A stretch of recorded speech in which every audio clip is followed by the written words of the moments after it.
All right, let's talk about one of modern aviation's most profound and, honestly, haunting mysteries. On March 8th, 2014, a massive, state-of-the-art Boeing 777 just vanished from the sky. It's a story that challenged everything we thought we knew about technology and our ability to track a giant plane. You know, sometimes a story starts with just a number. And for this one, that number is 239. 239 souls, fathers, mothers, kids, artists, engineers, all boarding a totally routine flight from Kuala Lumpur to Beijing. They were expecting to land in just 6 hours. That morning never came for them. Good night, Malaysian 370. So calm, so normal, right? But those would be the last words anyone would ever hear from the cockpit of Flight 370. Just moments after that standard sign-off, the plane and everyone on it would vanish from civilian radar screens, kicking off a mystery that we're still grappling with today. So let's start at the very beginning. One of the safest and most advanced airplanes in the world, a Boeing 777, is on a perfectly normal flight. It's climbing to its cruising altitude over the South China Sea, and everything is going exactly by the book. The handover from Malaysian air traffic control to Vietnamese air traffic control was coming up. It's a totally routine procedure. The plane was supposed to check in with the controllers in Ho Chi Minh City, but that call was never made. In that silent gap, something went terribly, terribly wrong. At 1:21 a.m., the plane's transponder was switched off. Now, a transponder is basically the device that screams to air traffic control, "Hey, I'm here. This is my flight number. This is how high I am." And it doesn't just turn off by accident. Someone in that cockpit had to deliberately flip a switch. And just like that, MH370 became a ghost. But this is where the story takes its first absolutely massive twist, because investigators quickly realized the plane didn't just fall out of the sky. No, it went on a journey. And while the world's navies started searching the South China Sea, a different kind of radar was telling a completely different story. See, there's another kind of radar, primary military radar. It doesn't need a transponder. It just works by bouncing signals off of a physical object. And that radar picked up something that completely changed the entire investigation. It showed that MH370 wasn't lost. It was being flown with chilling precision. So instead of heading northeast to Beijing, the plane makes this sharp, deliberate U-turn. It flies back across Malaysia, then heads out west over the Andaman Sea, completely the wrong direction. At 2:22 a.m., it flies beyond the range of military radar and disappears into the darkness. Just when you'd think the trail went completely cold, we get a clue. From space. This part is pretty incredible. Even with all its main communication systems off, the plane was still sending out these automated, hourly pings to a satellite. Just little electronic handshakes, basically saying, "Yep, I'm still powered on." Using some really revolutionary science, analyzing tiny shifts in the frequency of those signals, scientists made a staggering discovery. The plane didn't crash anywhere near where they were looking. It kept flying for 7 more hours, heading south into one of the most remote, hostile oceans on the entire planet. This new data, pieced together from those faint pings, completely upended everything. It triggered one of the largest and most difficult underwater searches in history.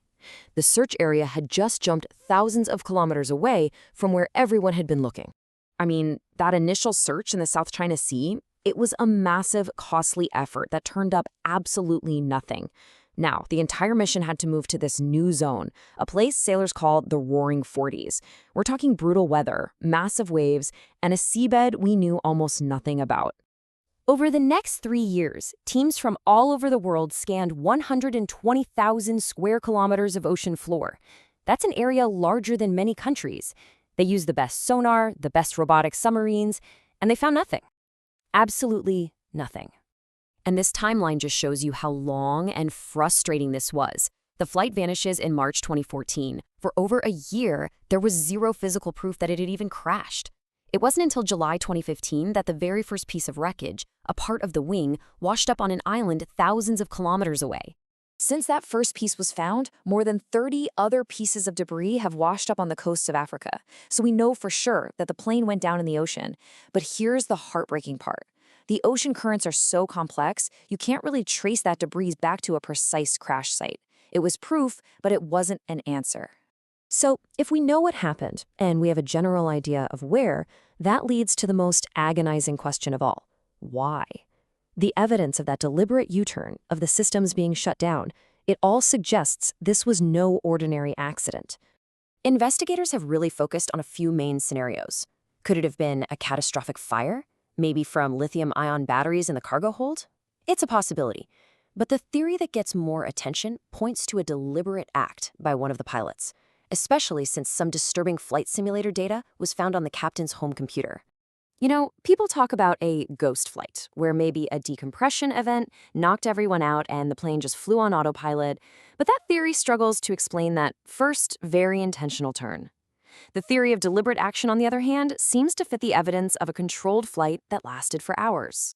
So, where does this all leave us now, so many years later?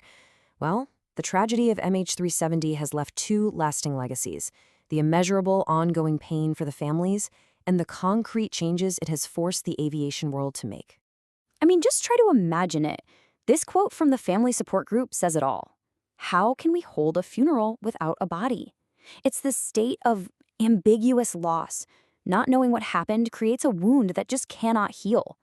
There's no wreckage, there are no bodies, so there's no closure. But just like the Titanic disaster changed maritime law forever, MH370 has permanently changed aviation.